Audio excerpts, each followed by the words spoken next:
নমস্কার। আজ আমি শাক ঘন্ট করব মাছের মাথা দিয়ে। মাথাগুলো আগে প্রথমে ভেজে নিচ্ছি।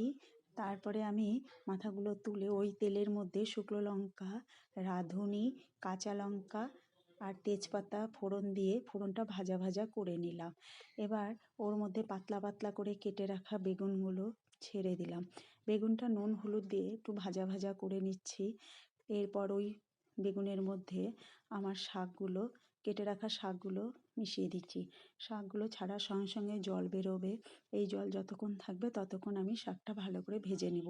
এই শাকের মধ্যে পালং আছে, বথুয়া আছে আর মটরের শাক আছে। শাকটা ভালো করে ভাজা হয়ে গেল, জল শুকিয়ে গেছে। এবার আমি গরম জল করে ওর মধ্যে গরম জল দিয়ে ভেজে রাখা মাথাগুলো মিশিয়ে দেব। মাথা দিয়ে ভালো করে মিশিয়ে ওর মধ্যে আদা বাটা আর রাঁধুনি বাটা দেব।